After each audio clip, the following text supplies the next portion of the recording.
2026년까지 한 5,000달러, 우리 돈으로 하면 대략 6, 700만 원 정도가 되겠죠. 이걸 투자할 기회가 생긴다면 여러분은 어떤 선택을 하시겠어요? 오늘 저희가 바로 이 질문에 대한 월가의 아주 흥미로운 답변을 하나 준비했습니다. 네, 아주 재미있는 주제죠. 두 가지 핵심 종목에 대해 아주 깊게 한번 파헤쳐 보려고 하는데요. 시작하기 전에 이거 하나는 먼저 말씀드려야 할 것 같아요. 많은 분들이 아마 팔란티어 얘기하겠구나 생각하실 텐데 놀랍게도 오늘 목록엔 팔란티어가 없습니다. 그렇죠. 그게 어떻게 보면 오늘 이야기의 가장 중요한 시작점일 수 있겠네요. 맞아요. 그 이유부터가 정말 중요하거든요. 지금 시장 분위기도 심상치 않잖아요. S&P 500 지수가 올해만 16%가 올랐고 JP모건 같은 곳은 2026년 목표치를 8,000, 아주 좋게 보면 9,000까지도 보고 있더라고요. 맞습니다. 이런 강세장 전망이 나오면 마음이 좀 들뜨기 쉬운데 사실 이럴 때가 진짜 옥석 가르기에 실력이 필요한 때죠. 모두 다 오르는 것 같아도 결국엔 어떤 기업을 골랐느냐에 따라 성과가 갈리니까요. 바로 그 점이죠. 오늘 우리가 다룰 두 기업이 그런 의미에서 정말 흥미로운 조합이에요. 하나는 사람들의 시간과 관심을 지배하는 디지털 광고와 하드웨어의 미래고요. 다른 하나는 돈의 흐름 그 자체를 바꾸려는 디지털 금융 인프라의 미래를 대표하거든요. 와, 시간과 관심 대 돈의 흐름. 벌써부터 흥미로운데요. 그럼 가장 궁금한 질문부터 바로 시작해보죠. 왜 팔란티어는 아닌 건가요? 개인 투자자들 사이에서는 거의 믿음의 상징 같은 주식이잖아요. 실적도 계속 좋게 나오고요. 네, 좋은 질문이에요. 바로 그 믿음이 때로는 위험할 수 있다는 점을 먼저 짚어야 합니다. 결론부터 말하면 핵심은 밸류에이션, 그러니까 가치 평가에 있어요. 밸류에이션이요? 네, 아무리 훌륭한 기업이라도 그 가치보다 터무니없이 비싼 가격에 사면 좋은 투자가 되기 어렵죠. 이걸 보여주는 지표 중 하나가 PSR, 주가 매출 비율인데요. PSR? 기업의 전체 가치가 연간 매출액의 몇 배냐? 이거 맞죠? 정확합니다.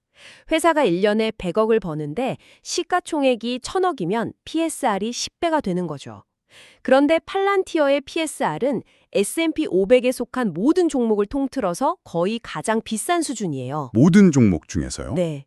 이건 시장의 기대치가 거의 최고조에 달해 있다는 신호로 볼 수 있습니다. 다시 말해서 앞으로 몇 년간 이뤄낼 엄청난 성장을 이미 현재 주가에 전부 다 끌어와서 반영하고 있다는 거죠. 좋은 기업이 항상 좋은 투자는 아니다. 이 격언의 가장 대표적인 사례라고 할 수 있어요. 그건 좀 생각해 볼 문제네요. 보통 혁신적인 기술주들은 초기에 다들 PSR이 높지 않나요? 아마존이나 테슬라 초기 시절처럼요? 굉장히 중요한 포인트를 짚어주셨어요. 맞습니다. 성장 초기엔 PSR이 높을 수밖에 없죠. 하지만 중요한 건 성장률 대비 밸류에이션이에요. 현재 팔란티어의 주가는 미래의 가장 완벽한 시나리오, 그러니까 AI 시장을 압도적으로 지배하고 정부 계약이 끝없이 이어진다는 그 낙관적인 전망까지도 가격에 다 녹여낸 상태에 가까워요.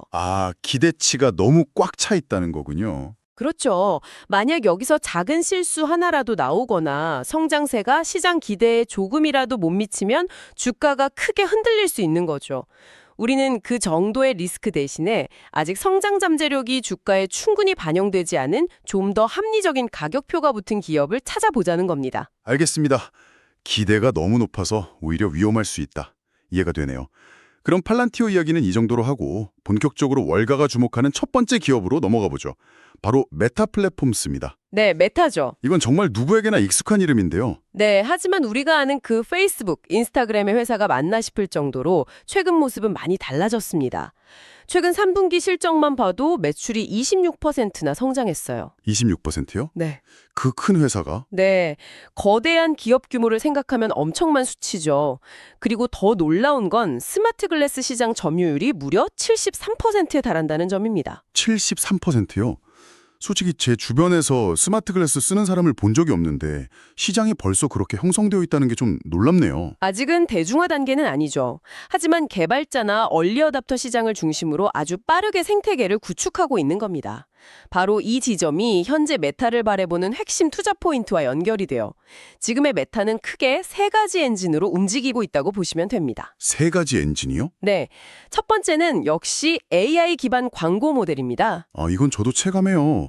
어제 친구랑 메신저로 특정 캠핑 장비 얘기를 잠깐 했는데 오늘 아침 인스타그램 피드에 바로 그 제품 광고가 떠서 소름이 돋았어요. 이게 그 AI 기술의 힘이겠죠? 바로 그거예요. 메타의 AMA는 단순히 유행을 쫓는 기술이 아닙니다.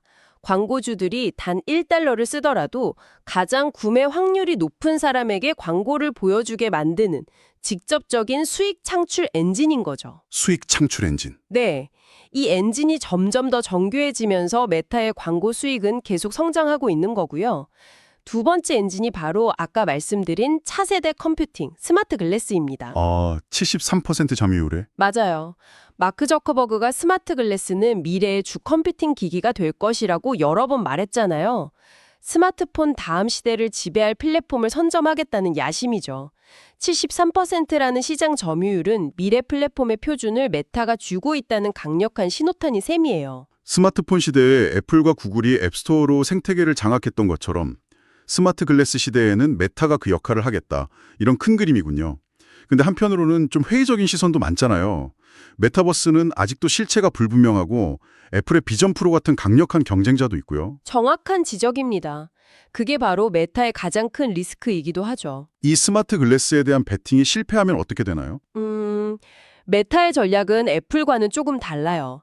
애플이 수백만 원짜리 초고가 기기로 하이엔드 시장을 노린다면 메타는 비교적 저렴한 기기로 시장 자체를 키우고 개발자들을 끌어모으는 구글의 안드로이드와 비슷한 전략을 쓰고 있어요. 그리고 이 모든 것을 받쳐주는 마지막 세 번째 엔진이 있습니다.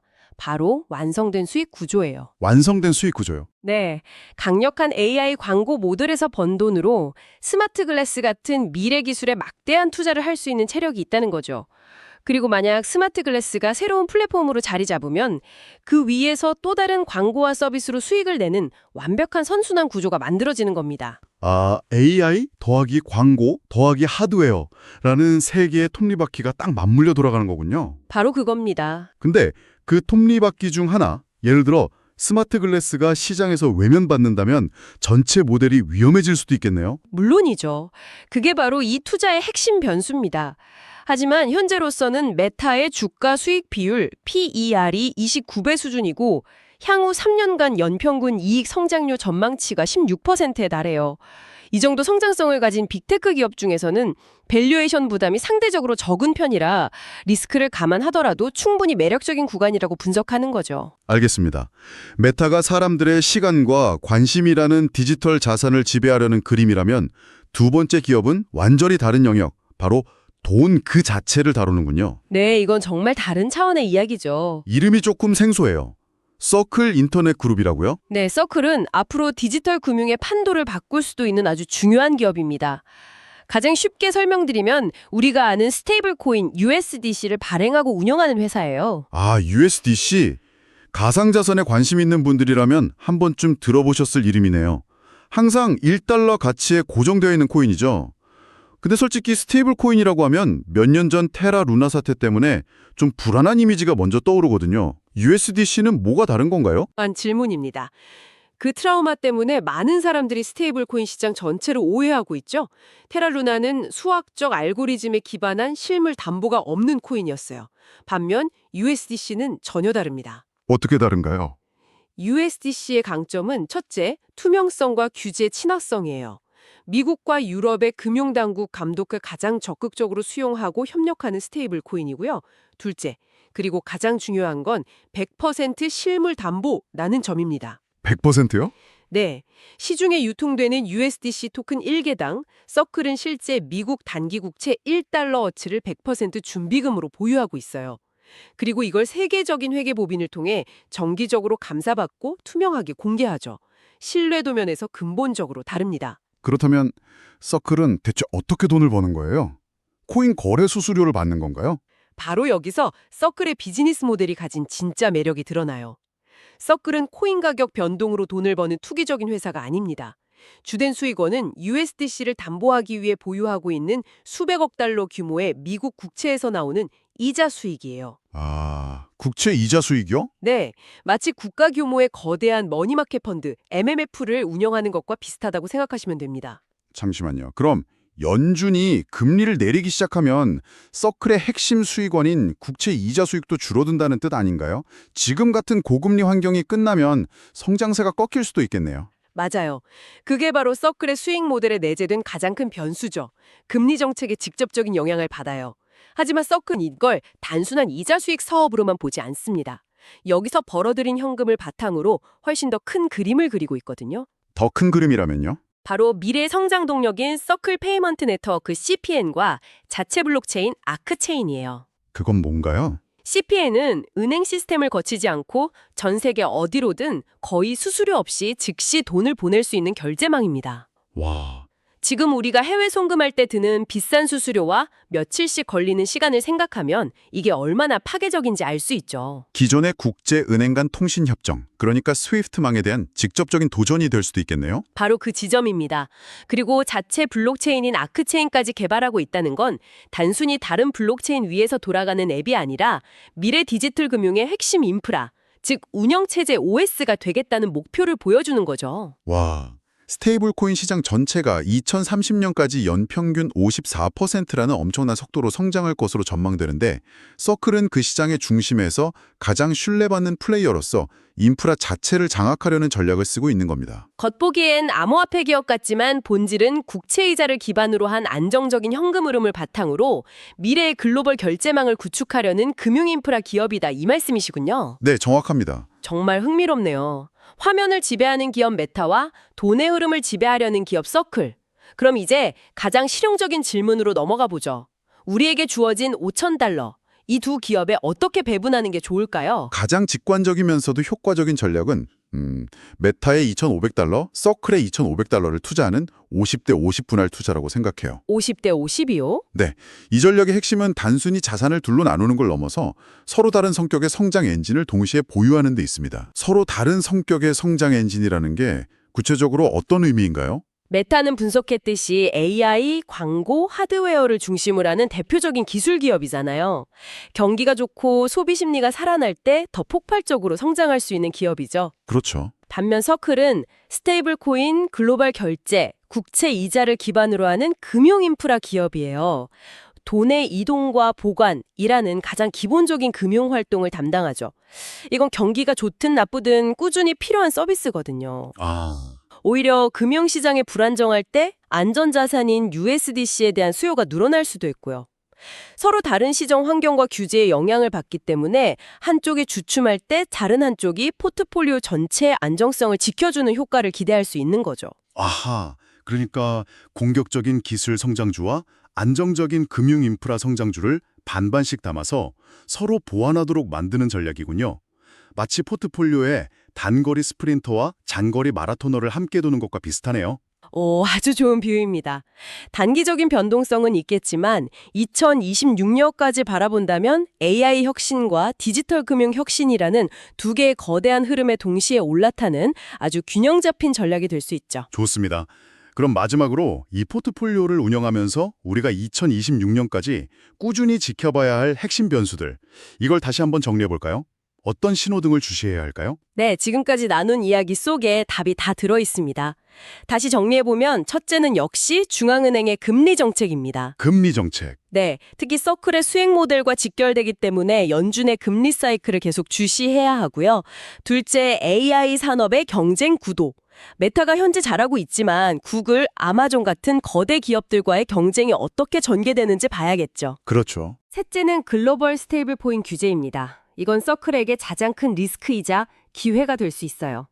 마지막으로 이 모든 것을 아우르는 빅테크와 전통금융의 충돌 양상도 큰 그림에서 지켜봐야 합니다. 네, 역시 투자는 장밋빛 전망만 보고 할 수는 없죠. 말씀해주신 금리, 경쟁, 규제, 그리고 산업 간의 충돌이라는 네 가지 키워드를 계속 추적 관찰하는 게 중요하겠네요. 자, 오늘 정말 흥미로운 두 기업에 대해 깊이 파고들어봤습니다. 화면을 지배하는 기업 메타, 그리고 돈의 흐름을 통제하는 기업 서클. 이 조합은 결국 AI와 스테이블 코인이라는 현재 가장 거대한 두 개의 흐름에 동시에 베팅하는 2026년까지 가장 현실적이면서도 강력한 조합이 될 수 있겠다는 생각이 드네요. 맞습니다. 마지막으로 청취자분들께 생각해 볼 만한 질문을 하나 던지면서 마무리하고 싶어요. 네, 좋습니다. 우리는 오늘 사람들의 관심을 지배하는 기업과 가치, 즉 돈의 이동을 지배하는 기업을 살펴봤잖아요. 앞으로 이 두 세계가 더욱 긴밀하게 연결될 때 어떤 일이 벌어질지 상상해 보는 건 아주 흥미로운 일이 될 겁니다. 여러분의 관심사를 속속들이 아는 기업과 여러분의 돈을 가장 효율적으로 움직이는 기업의 만남은 과연 어떤 미래를 만들게 될까요? 그 교차점에서 또 다른 거대한 기회가 생겨날지도 모릅니다. 시청해주셔서 감사합니다.